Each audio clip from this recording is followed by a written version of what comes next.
இரட்டை இலை முடங்குதல்னா, முடங்குதல்ங்கிற வார்த்தை பிரயோகம் சரி கிடையாது. அது வந்து டெம்பரரி நான் யூஸ். தற்காலிகமாக பயன்பாட்டு உரிமையை ரத்து செய்தல். இதுதான் தேர்தல் ஆணையம் பயன்படுத்துது. அப்ப தற்காலிகமாக பயன்பாட்டு உரிமையை ரத்து செய்யறதுனால எடப்பாடி பழனிசாமிக்கு நஷ்டம் இருக்கா?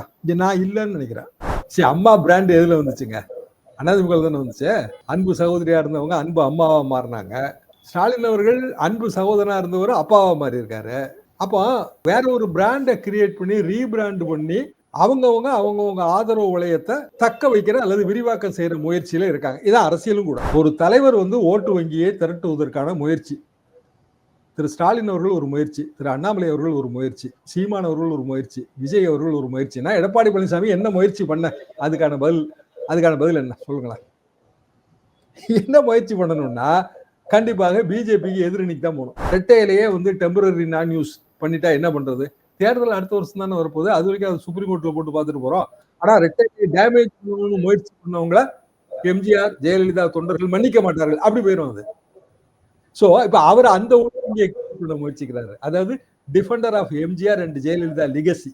இதுதான் அந்த ஓனாய் ஆட்டுக்குட்டி கதை. ஓனாய் யாரு?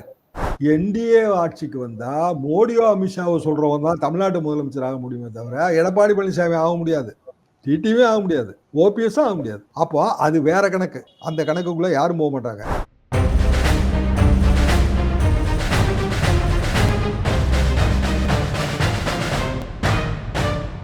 ரெட்ரோலுக்ஸ் நெஞ்சங்களுக்கு வணக்கம். நான் உங்கள் கார்த்திக். இன்றைய பொலிட்டிக்கல் பல்ஸ் நிகழ்ச்சியில் நம்முடைய இணைந்திருப்பவர் மூத்த பத்திரிகையாளர் திரு தராசு ஷியாம் அவர்கள். வணக்கம் சார். கார்த்திக் வணக்கம். எப்படி இருக்கீங்க சார்? நல்லா இருக்கு. அதிமுக சம்பந்தமான செய்திகள் தான் சில வாரங்களாக போயிட்டுருக்கு அப்படின்னு சொல்லலாம். அதிமுகவில் நடக்கக்கூடிய குழப்பங்கள், அதில் இருக்கக்கூடிய பிரச்சனைகள் அப்படி தான் பெரிய விஷயமா, பெரிய பேசு பொருளாகவும் இருக்குது. குறிப்பாக வந்து முன்னாள் முதலமைச்சர் ஜெயலலிதா அவர்களின் பிறந்த தினமான இன்று அவர்களுடைய விழா வந்து அவங்க ராயப்பேட்டை ஆஃபீஸில் கொண்டாடப்பட்டுக்கிட்டு இருக்கு. இந்த வேளையில் நேற்றைய தினம் எடப்பாடி பழனிசாமி அவர்கள் வந்து ஒரு அறிக்கையை வெளியிட்டிருந்தார். அதில் வந்து நிறைய விஷயங்கள் சொல்லியிருந்தார். ஓனாயும் ஆட்டுக்குட்டியும் வந்து ஒரே இடத்துல இருக்க முடியாது, விசுவாசியும் துரோகியும் ஒரே இடத்துல இருக்க முடியாது அப்படின்ற ஒரு பெரிய மடலை வந்து கொடுத்துருந்தார். அதே வேளையில் இன்றைய தினம் பார்க்கும்போது அந்த விழாவில் வந்து சமீப காலமாக பேசு பொருளாக இருக்கக்கூடிய செங்கோட்டையன் அவர்கள் அதை வந்து தவிர்த்திருக்கிறார். தங்கமணி உட்பட அவரும் தவிர்த்திருக்கிறார். செங்கோட்டையன் அவர்கள் ஊரில் செஞ்சிட்டு இருக்க அந்த விழாவில் எடப்பாடி அவர்களின் பேர் இல்லை அப்படின்னு சொல்லி நிறைய சம்பவங்கள் ஒன் பை ஒன் நடந்துக்கிட்டே இருக்கு. நீங்கள் எப்படி பார்க்குறீங்க? அதிமுகவில் இருக்கக்கூடிய இந்த பிரச்சனைகளை எப்படி பார்க்குறீங்க? அதிமுகவுக்கு சோதனை காலம் தாங்க. உண்மையிலேயே ஜெயலலிதா அவர்களின் 77வது பிறந்த நாளில் இப்படி சொல்றது எனக்கு மன கஷ்டமாக தான் இருக்கு. ஏன்னா அந்த அளவுக்கு 72லேருந்து அதிமுகவை பார்த்துட்டு இருக்கிறேன். 2 மாபெரும் தலைவர்களோடும் எனக்கு வந்து நெருங்கிய பரிச்சயம். நான் பத்திரிகையாளனானதே எம்ஜிஆர் பத்திரிகையினால தான் வைங்களேன். எம்ஜிஆர் இல்லைன்னா பத்திரிகையாளன் இல்லை, நான் இல்லை, நிறைய பேர் இன்னைக்கு ஃபோர் ஃப்ரண்ட்ல இருக்கிற ராசி அழகப்பன் எத்தனையோ பேர் வந்து எம்ஜிஆர் அந்த பத்திரிகை வளாகத்திலிருந்து வந்தவங்க தான். அப்போ இயல்பான ஒரு அஃபினிட்டி இருக்கு. எம்ஜிஆர் மன்றம் தான் ஆரம்ப கால அரசியல். அப்புறம் ஜெயலலிதாமா அந்த பத்திரிகைகளை கட்டுரை எழுதிட்டு இருந்தாங்க. அவங்க ரெகுலராக இதே பாய்ஸ் கடனுக்கு ரெகுலராக போய் கட்டுரை வாங்கிட்டு வருவோம். இப்படி பல நினைவுகள். ஆனால் அதிமுகவை பொறுத்தவரையில் இது கடினமான காலம் என்றாலும் அதிமுகங்கிற கட்சி எம்ஜிஆர், ஜெயலலிதா, ரெட்டையில 3. இப்போ எந்த இடத்துல கடினமான காலம்னு அனைவரும் சொல்கிறோம், இல்லை அனைவரும் யூகிக்கிறோம், முன்மொழிகிறோம்னா ரெட்டையிலை முடங்கிருமோ அப்படிங்கிற பயம். ரெட்டையிலை முடங்குதல்ங்கிற வார்த்தை பிரயோகம் சரி கிடையாது. அது வந்து டெம்பரரி நான் யூஸ். தற்காலிகமாக பயன்பாட்டு உரிமையை ரத்து செய்தல். இதுதான் தேர்தல் ஆணையம் பயன்படுத்துது. அப்ப தற்காலிகமாக பயன்பாட்டு உரிமையை ரத்து செய்யறதுனால எடப்பாடி பழனிசாமிக்கு நஷ்டம் இருக்கா? நான் இல்லைன்னு நினைக்கிறேன். ஏன்னா தேர்தல் வந்தா தானே ரெட்டைலைக்கான அந்த வீரியம் வரும். தமிழ்நாட்டில் தேர்தல் எப்பங்க வரப்போகுது? 10 மாசத்துக்கு மேல, 15 மாசம் இருக்கு கிட்டத்தட்ட. ஏப்ரல் மேலன்னு வச்சா கூட இது பிப்ரவரி 14 மாசம் இருக்கு. நடுவில் உள்ளாட்சி தேர்தல் வர்றதுக்கு ஏதாவது வாய்ப்பு இருக்கா? சுத்தமா கிடையாது. இடைத்தேர்தல் வர்றதுக்கு வாய்ப்பு இருக்கா? கிடையாது. ஏன்னா அப்படியே ஒரு தொகுதி காலியானா கூட 6 மாசம் வந்து 6 மாசத்துக்கு மேல வாய்ப்பு இல்லைன்னா தேர்தல் ஆணையம் நடத்துறது இல்லை. பல உதாரணம். 95 காலகட்டத்தில் புதுக்கோட்டைக்கு இப்படியான இடைத்தேர்தல் வந்து தேர்தல் ஆணையமே அதை வந்து ரத்து பண்ணிருச்சு. என்ன 6 months கீழே போயிடுச்சு பீரியடு. ஸோ இம்மிடியட்டான தேர்தல் வாய்ப்பு இல்லை. திமுக என்ன பண்ணுது? திமுக அந்த ஓட்டு வங்கியை ஸ்ட்ரென்தன் பண்ணுது. அதாவது அவங்க கிட்ட இருக்கிற கூட்டணி ஓட்டு வங்கி. அது போக திமுக ஆட்சி வரல அதிருப்தி இருந்தாலும் கூட இப்ப இருக்கிற பிரச்சனையில மொழிக்கு ஆபத்து, இந்தியை திணிக்க முயற்சிக்கிறாங்க, பிஜேபி தமிழ்நாட்டை துண்டாட முயற்சிக்கிறது, நம்ம பணத்தை வாங்கிட்டு நமக்கே வந்து தர மறுக்கிறார்கள், ஓர வஞ்சனை, மாற்றாந்தாய் மனப்பான்மை. நான் வந்து எல்லாருக்கும் அப்பா, ஜெயலலிதா அம்மா எல்லாருக்கும் அம்மா, அதை ஞாபகம் வச்சுக்கோங்க. சரி, அம்மா பிராண்ட் எதுல வந்துச்சுங்க? அதிமுக தானே வந்துச்சு. அன்பு சகோதரியா இருந்தவங்க அன்பு அம்மாவா மாறினாங்க. ஸ்டாலின் அவர்கள் அன்பு சகோதரனா இருந்தவர் அப்பாவா மாறி இருக்காரு. அப்போ வேற ஒரு பிராண்டை கிரியேட் பண்ணி ரீபிராண்ட் பண்ணி அவங்கவுங்க ஆதரவு வளையத்தை தக்க வைக்கிற அல்லது விரிவாக்கம் செய்யற முயற்சியில இருக்காங்க. இதான் அரசியலும் கூட. அப்படின்னா இன்னைக்கு பிராண்ட் கிரியேஷன் யாரெல்லாம் கிரியேட் பண்ண முடியும் யோசிச்சு பாருங்க. கீழே இருந்து வாங்க. சீமான் ஒரு பிராண்ட் கிரியேட் பண்ணி வச்சிருக்காரு, ஏதோ ஒரு ஓட்டு வங்கி இருக்கு. விஜய் பிராண்ட் கிரியேட் பண்ண முயற்சிக்கிறாரு, சினிமா நடிகருங்கிற பிராண்ட் இருக்கு, ஹீரோ பிராண்ட் இருக்கு. அதனாலதானே இவ்வளவு மீடியால இவ்வளவு வெளிச்சம் போடுறாங்க. சரி, ஒரு காலத்துலங்க வைகோவுக்கு எவ்வளவு முக்கியத்துவம் கொடுத்தோம்னு நினைக்கிறீங்க? பிராண்ட் நடைபயணம், வைகோ ஹீரோ, இலங்கை தமிழர்கள் ஆதரவு, போராளி, எது வரைக்கும்? 95 96 வரைக்கும். 96ல எப்படி நிலைமை மாறுச்சு? திடீர்னு தமாக வந்துருச்சு, திமுக தமாக கூட்டணி. ரஜினிகாந்த், இதே ரஜினிகாந்த் இன்னைக்கு திருமதி தீபா அவர்கள் அழைப்பு கிணங்க போயஸ் கடன் போய் ஜெயலலிதா அவர்கள் உருவப்படுத்துக்கெல்லாம் இது மாலை அணிவித்து மரியாதை செலுத்துகிற இதே ரஜினிகாந்த் 96ல என்ன நிலைப்பாடு எடுத்தாரு? ஜெயலலிதா மீண்டும் ஆட்சிக்கு வந்தால் ஆண்டவனால் கூட தமிழ்நாட்டை காப்பாற்ற முடியாது, எக்ஸாக்ட் வசனம் இதான் அவர் சொன்னது. திமுக தமாக கூட்டணிக்கு ஆதரவு. ஜெயலலிதா அம்மா பர்கூர்லயே தோற்கடிக்கப்பட்டார்கள். அவங்க பிறந்த நாள்ல இதை நினைவு கூற எனக்கு கஷ்டமா தான் இருக்கு. இருந்தாலும் எல்லோருக்கும் இந்த வரலாறு எப்படி போகுது, அரசியல் எப்படி போகுதுன்னு அவங்களுக்கு சொல்லணுங்கிறதுக்காகவே நான் இதை சொல்றேன். அப்போ இன்னைக்கு அந்த ரஜினிகாந்த் நிலைப்பாடு என்ன? வேற நிலைப்பாடு. வருஷம் என்ன ஆச்சு? கிட்டத்தட்ட 30 வருஷம் ஆக போகுது. அப்போ பிராண்ட் கிரியேஷன்ல கடைசி நேரத்தில் ஏற்படுற மாறுதல்கள், அதுல ஒரு அணி வெற்றி பெறுது. வைகோவுக்கு பிராண்ட் கிரியேட் பண்ணாங்க, உண்மையிலே அந்த பிராண்ட் இருந்துச்சு அவருக்கு. அப்படி இளைஞர்கள்லாம் கூட்டம் கூட்டமா வருவாங்க. விஜய் இப்ப என்னங்க சொல்றாரு? நான் கூட்டம் போட்டா 200 ரூபா கொடுத்து ஆள் கூட்டிட்டு வர வேண்டிய அவசியம் இல்லை, தானே வருவாங்க. உண்மை, தானே வருவாங்க சினிமா ஸ்டாரை பார்க்க. வைகோவுக்கும் அப்படி வந்தவங்க தானே தான் வந்தாங்க. நானே சில நூல் வெளியீட்டு விழால கூட கலந்துட்டு இருக்கேன். சாய்வு நாற்காலின்னு ஒரு நூல், தோப்பில் மீரான், பெரிய மலையாள ரைட்டர், அவர் எழுதினதுனால ஞாபகம் இருக்கு. ஒரு 2000 3000 பேரு, இவ்வளவு பெரிய கிரௌட் இருந்துச்சுங்க. வெறும் சாதாரண ஒரு ஏதோ ஒரு சின்ன இன்டர்வியூ இருக்குன்னு நினைக்கிறேன். இப்போ வாட்ஸ்அப் ஃபெசிலிட்டி கூட கிடையாதுங்க. ஆனா வைகோவால ஒரு சீட்டு கூட ஜெயிக்க முடியாம போனது காரணம் என்ன? அரசியல்ல திடீர்னு மாற்றம் ஏற்படுது. மாற்றம் ஏற்படும்போது திமுக தமாக கூட்டணி, ரஜினிகாந்த் ஆதரவு, கப்புன்னு வந்து திமுக தமாக கூட்டணி அது கிட்டத்தட்ட 200 சீட்டுக்கு மேல போயிட்டாங்க. 4 சீட்டே நம்ம தாங்க அதிமுக கிடைச்சது. ஆனா டக்குன்னு 98ல ஒரு 1.25 வருஷத்துல நிலைமை மாறுச்சு. 1.25 வருஷத்துல அதிமுக எப்படியான கூட்டணி அமைச்சது? ஜெயலலிதா தலைமையில பாமக 1, மன்னிக்கணும், மதிமுக 2, அப்புறம் வந்து பிஜேபி 5 சீட், 3 15 போச்சு. அப்புறம் ஒரு சீட்டு சுப்பிரமணிய சாமிக்கு 16, ஒரு சீட்டு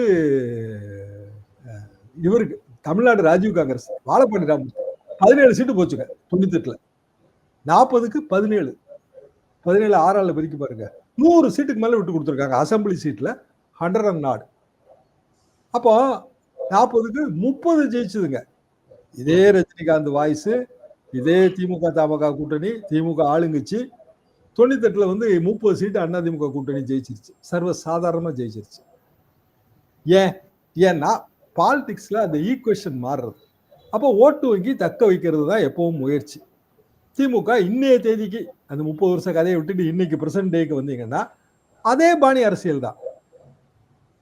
அம்மா அரசியல், இது அப்பா அரசியல், அவ்வளவுதான் வித்தியாசம்.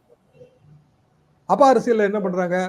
லாங்குவேஜுக்கு ஆபத்து, தமிழுக்கு பிரச்சனை, இது இப்படியே விட்டோம்னா நம்மளை அடிமையாக்கிடுவாங்க, பண்பாட்டு பெருமிதம், தமிழின உணர்வு, ஸோ வெறுத்தா கூட திமுக தான் ஓட்டு போடணுங்கிற நிலைமை வந்துடும். இப்போ அதிமுக எந்த நிலைமையில இருக்கு? அப்போ பிஜேபியோட எந்த வகையிலையும் கூட்டணி வைக்க முடியாத நிலைமையில இருக்கு.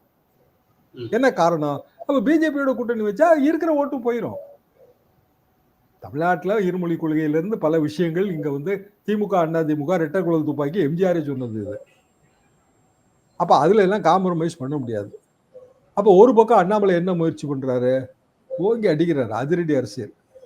அமெரிக்க ட்ரம்ப்னா இங்க தமிழ்நாட்டுல அண்ணாமலை. ஆதாரத்தை பத்தி எல்லாம் கவலைப்படுறது இல்ல. அடிக்கணுங்க, அதிரடியா அடிக்கணும், அவ்வளவுதான். அப்போ அப்படியான ஒரு பாலிடிக்ஸ் பண்ணும்போது அவர் தனி ஓட்டு வங்கியை கிரியேட் பண்றாரு. சொற்பமா இருக்கலாம், அதிகமா இருக்கலாம், அதை பத்தி எல்லாம் நான் சொல்லவே இல்லை. ஒரு தலைவர் வந்து ஓட்டு வங்கியை திரட்டுவதற்கான முயற்சி.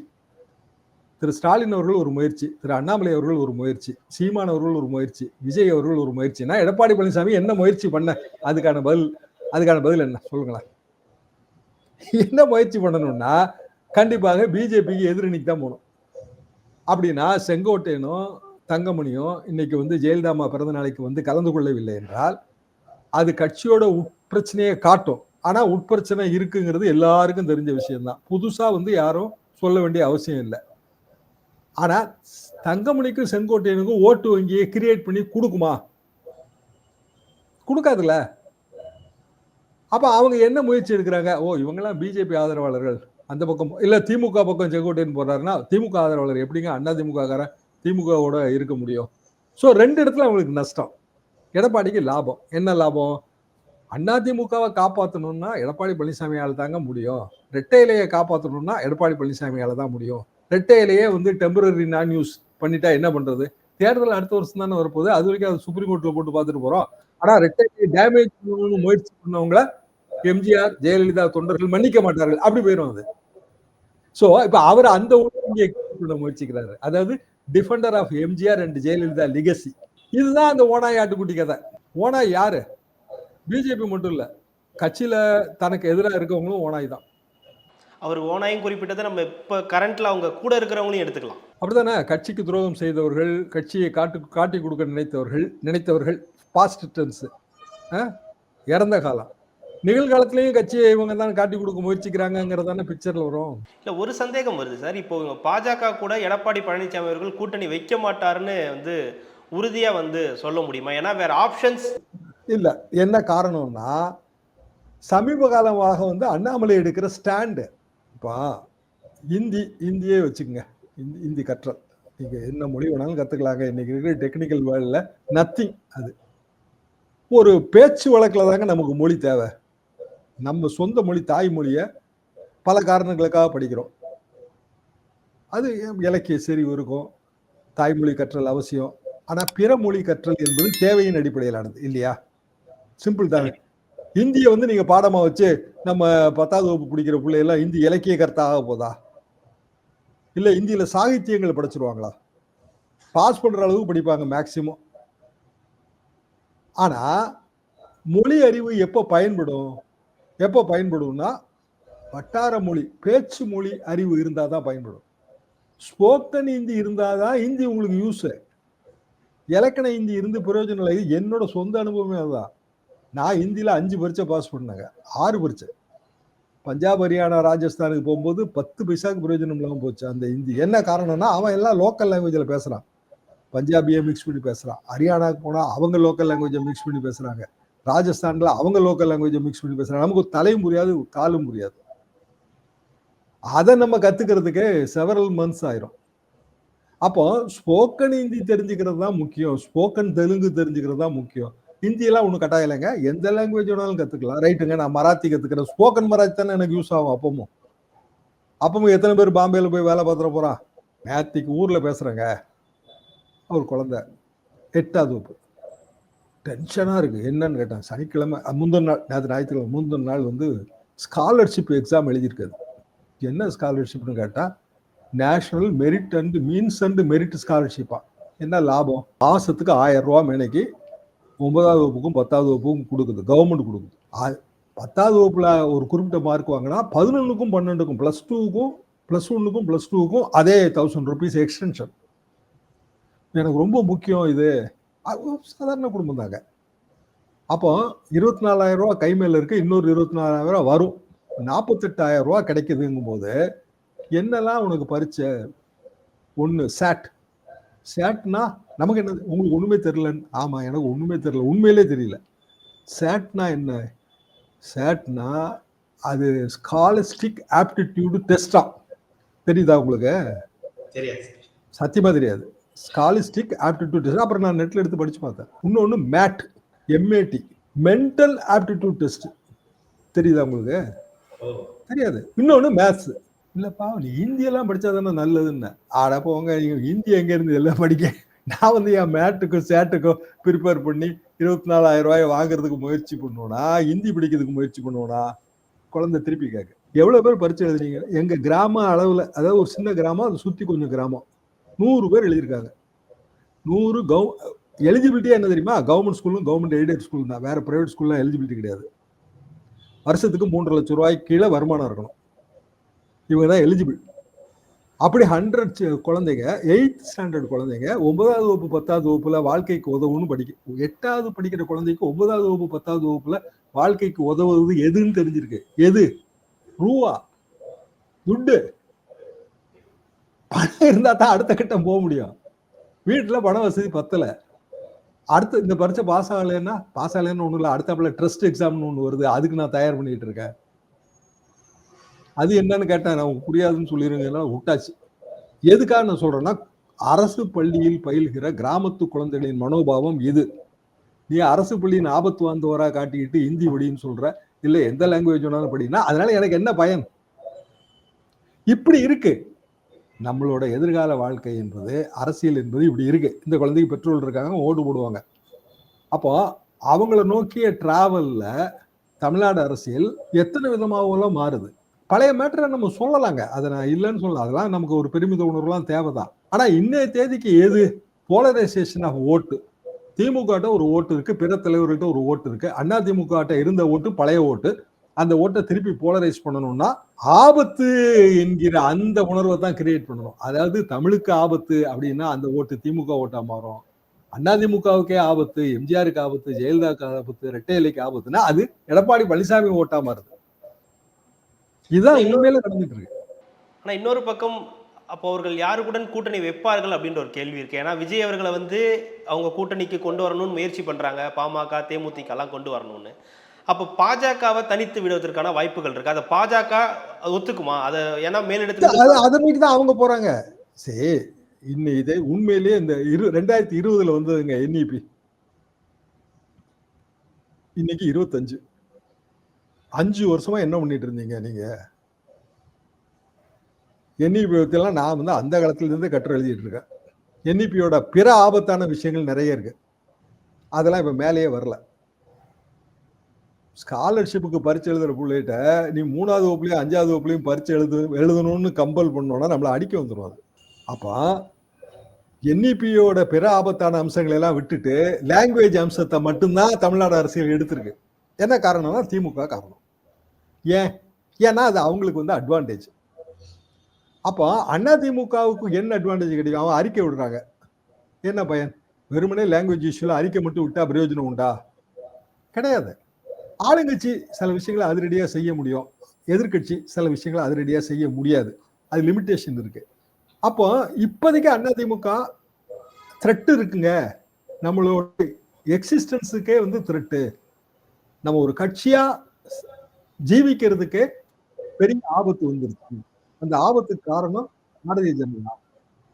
அந்த ஆபத்துக்கு பாரதிய ஜனதாவுக்கு உதவி செய்வது யாரெல்லாம்? அவங்க எல்லாம் கட்சியோட துரோகிங்க, அவங்க எல்லாம் ஓடாய்ங்க. இதுதான் இதுல பாயிண்ட்.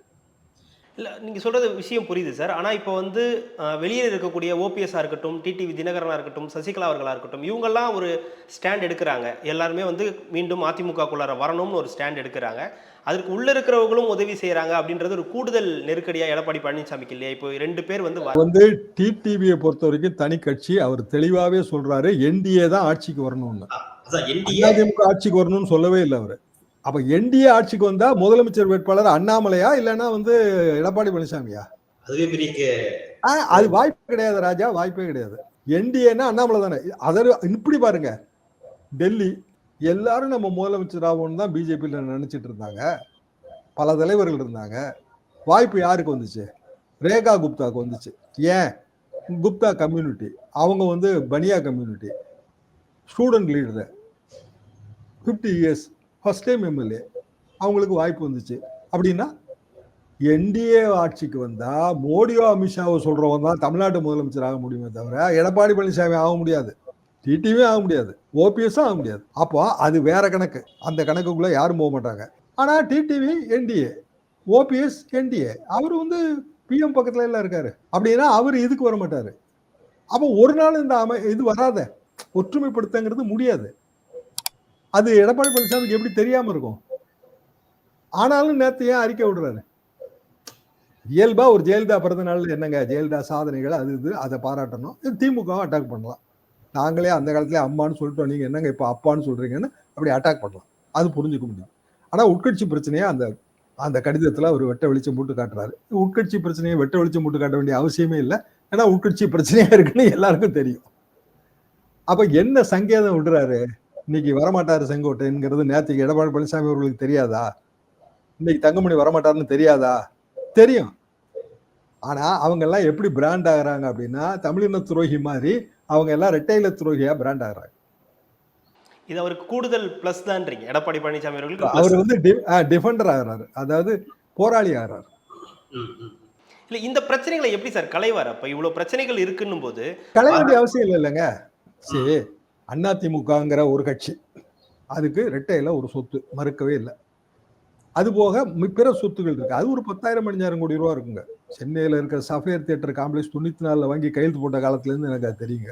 ஜென்டில்மேன் தான் கடைசியா வந்த படம். கடைசியா படம் பார்த்துருவோம்னு சொல்லி அதுக்கு வேற லாஸ்ட் ஷோவுக்கு போனோம். அது பழைய நினைவுகள். சஃபேர் தியேட்டரோட 94 கடைசியில எத்தனை வருஷம் ஆச்சுங்க? 32 31 வருஷம், 30 வருஷம் தாண்டிட்டோம். சஃபேர் தியேட்டர் என்னவா இருக்கு? பால் அடைஞ்சு கிடக்கு. அது ஜெயலலிதாமா வந்து ஆசைப்பட்டு வாங்கினதுதான். எப்படின்னா இந்த பக்கம் அறிவாலயம் இருக்கு, இந்த பக்கம் மவுண்ட் ரோடுக்கு அந்த பாலத்துக்கு ஜெமினி மேம்பாலத்துக்கு அந்த பக்கம் வந்து அறிவாலயம் இருக்கு, திமுக ஆபீஸ். இந்த பக்கம் வந்து அதிமுக ஆபீஸ் இருக்கணுங்கிறதா கணக்கு. விட்டாச்சு. சரி, விட்டதை ஏதாவது ப்ராப்பர்ட்டியை வித்துக்கிட்டு கட்சிக்குள்ள கொண்டு வந்தாங்களான்னா அதுவும் கிடையாது. வாடகை கூட முடியுமானா அதுவும் கிடையாது. ஏன்னா அது பால் அடைஞ்சு கிடக்கு. அப்போ கட்சியை வந்து வலுப்படுத்துவதற்கான முயற்சியில ஈடுபடும் போது அந்த கட்சி நமக்கு நம்மளோட இருக்கணும் அப்படின்னு தானே எல்லாரும் விரும்புவாங்க. அதுதான் எடப்பாடி பழனிசாமி விருப்பம். ஓபிஎஸ் வந்து இதுல பழையபடி ஒற்றை தலைமை இரட்டை தலைமைங்கிற அந்த பேச்சு பேசி பயன் இல்லை. அவருக்கு எல்லாமே சொல்லி பார்த்துட்டாரு. நான் எல்லா தியாகத்துக்கும் தயாரு அப்படின்ட்டாரு. அதிமுக ஆபீஸ் வாசல்ல ஒரு ஸ்டூல் போட்டுட்டு வேணாலும் உட்காந்துருக்கேன், என்னை உள்ள விடுங்கன்றாரு. அப்படித்தானே சொல்றாரு அவரு ஒன்றும் பதவி கேட்கல. சசிகலாமா அவங்க பதவியே அது எந்த டிமாண்ட் என்னன்னு யாருக்குமே தெரியாது.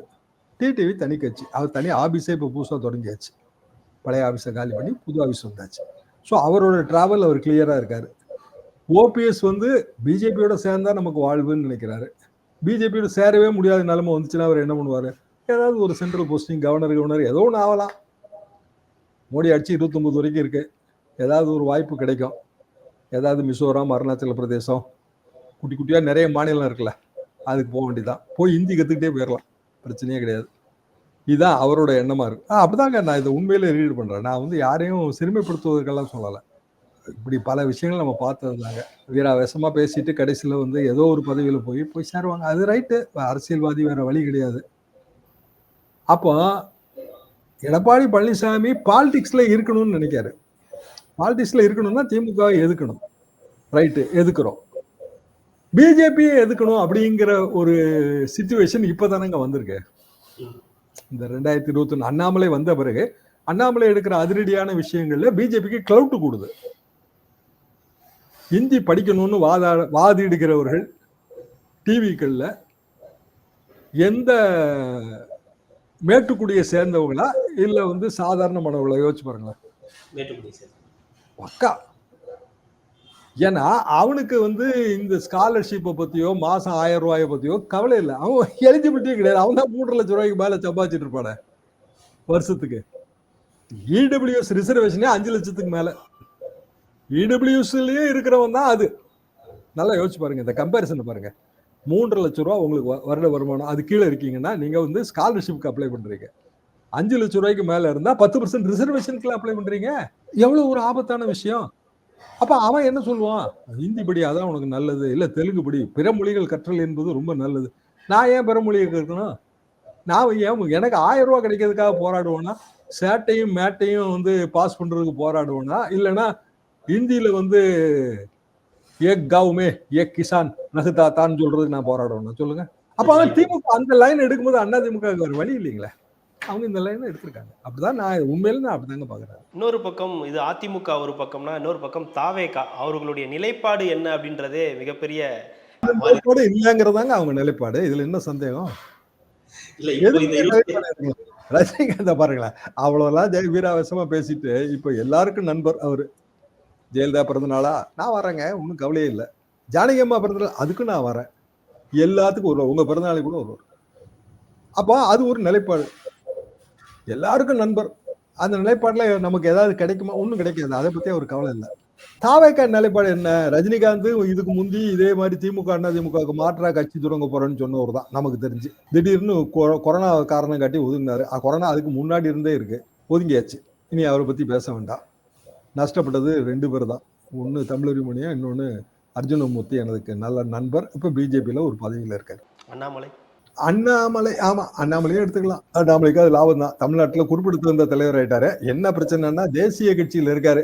அவன் எப்ப வேணாலும் தூக்கி எறிவான். என்ன வளர்ச்சி நீங்க அடைஞ்சிருந்தாலும் 26க்கு பிறகு இருப்பாரான்லாம் தெரியாது. அப்பனா தனி கட்சி தான் ஆரம்பிக்கணும். வேற வழி கிடையாது. இல்லைன்னா பிஜேபி எங்கேயாவது இதே கதை தான். அருணாச்சல் பிரதேசலயோ மிசோராம்லயோ ஏதாவது போஸ்டிங் கொடுக்கும். அங்க போகணும். இதுதான் எதிர்காலம். ஆனா தமிழ்நாட்டுல நிரந்தரமா இருக்க போற கட்சி எதுங்க? திமுக, அண்ணா திமுக, தாவேகா. அப்புறம் தாவேக்கா நிலைப்பாடு நிலைப்பாடே அவங்க சொல்லவே இல்லை. அதுதான் அவங்க நிலைப்பாடு. என்ன பண்ணணும் அப்படின்னா இப்போதைக்கு சொல்ல வேணாங்க. இது வரைக்கும் 3 மாசம். கடைசி 2-3 மாசத்துல ஓங்கி அடிச்சா போதும் அப்படின்னு அவங்க சொல்றாங்க. அந்த ஆபத்து தான் திமுக இப்போ வந்து அவங்களுக்கு வாக்கு அமைஞ்சு சும்மா இருந்திருக்கலாம். தர்மேந்திர என்இபியும் இருக்குங்க. 5 வருஷமா இருக்குங்க. 5 வருஷமா இந்த இது நடந்துட்டு தான் இருக்கு. திடீர்னு அவர் வந்து சொல்லி நிறுத்த முடியும்னு நினைக்கிறீங்க? வண்டர் நிறுத்த முடியாது. எந்த மேண்டேட் எங்க இருக்கு வண்டர் நிறுத்துறதுக்கு? கோர்ட்டுக்கு போவாங்க. அவ்வளவுதான். வேற ஒண்ணும் கிடையாது. அங்க போய் ஏதோ ஒரு முடிவாக போகுது. ஸோ ஃபண்ட் எல்லாம் நிறுத்த முடியாது. 10,000 கோடி ரூபா கொடுத்தாலும் நான் இதை விட்டு கொடுக்க மாட்டேன்னு முதலமைச்சர் சொல்றாரு. ரைட்டு. அப்போ இதுக்கெல்லாம் பிள்ளையார் சொல்லி போட்டது யாரு? தர்மேந்திர பிரதான். பிள்ளையார் சொல்லியை நீட்டி இழுத்தது யாரு? அண்ணாமலை. ஏன் அவங்களுக்கு வந்து இந்த மேட்டுக்குடி ஓட்டை, இடபிள்யூஎஸ் ஓட்டை நம்ம அப்படியே வச்சுக்கலாம் அப்படிங்கிற எண்ணம் தான். சரிதான். அது ஒரு கணக்கு. அப்போ இடபிள்யூஎஸ் இல்லாத ஓட்டை ஒரு இடத்துல திரட்டணும். அதிமுக அதுல தான் பங்கு போட முடியும். பங்கு போடணும் அப்படின்னா என்ன என்ன வகையான டாக்டிக்? அதாவது தாவேக்காவுக்கும் ஓட்டு போகக்கூடாதுங்க. திமுக எதிர்ப்பு ஓட்டு. பிஜேபிக்கும் போகக்கூடாது. வழக்கமா கிடைக்கிற மாதிரியே அதிமுகவுக்கே கிடைக்கணும். அப்படின்னா நீங்க எடப்பாடி பழனிசாமியா இருந்தா என்ன நிலைப்பாடு எடுப்பீங்க? இந்த நிலைப்பாடு தானே எடுப்பீங்க. ஒரே ஒரு சிக்கல் தானே, இரட்டை இலைக்கு ஆபத்துங்கிற சிக்கல் தானே. இன்னைக்கு இருக்கிற தொழில்நுட்பத்துல புதிய சின்னத்தை வந்து கொண்டு போய் சேர்க்கறதுல ஏதாவது கஷ்டம் இருக்கா என்ன? இன்னும் சொல்ல போனா இரட்டை இலைக்கு ஆபத்து, அதுக்கு காரணம் இன்னன்னார் தான், பெரிய சதிங்க அப்படின்னு சரியா மக்கள் மத்தியில கொண்டு போய் சேர்த்துட்டா இரட்டை இலைக்கு பதிலாக எந்த சின்னத்துக்கு வேணாலும் அவங்க வந்துருவாங்க. ஆனா திமுக எதிர்ப்பு வாக்கு வங்கி முழுமையா கிடைக்கும். ஒரு பெரிய கிளவருங்க. அரசியல் பெரிய சூழ்ச்சி உலகம். அரசியல்னாலே இப்படிதான். சூழ்ச்சி, வஞ்சகம் எல்லாம் இருக்கும். ஓநாய்கள் இருக்கும், ஆட்டுக்குட்டி இருக்கும். திடீர்னு ஆட்டுக்குட்டியை ஓநாயா மாறிடும். எத்தனை ஆட்டுக்குட்டி ஓநாயா மாதிரி நம்ம பார்த்துருக்கோம். நம்ம என்ன நினைப்போம்? ஆட்டுக்குட்டி தானே ஆசையா தடவை கொடுப்போம். டக்குன்னு பார்த்தா அது ஓநாயா மாறிடும். இதுதான் நடக்குது. கண்டிப்பா சார். தொடர்ந்து பேசலாம். மிக்க மகிழ்ச்சி. இவ்வளவு நேரம் உங்களுடைய நேரத்தை ஒதுக்கி எங்களுக்காக பல்வேறு தகவல்களை பகிர்ந்தமைக்கு ரெட்ரோலுக்கின் சார்பாக மிக்க நன்றி.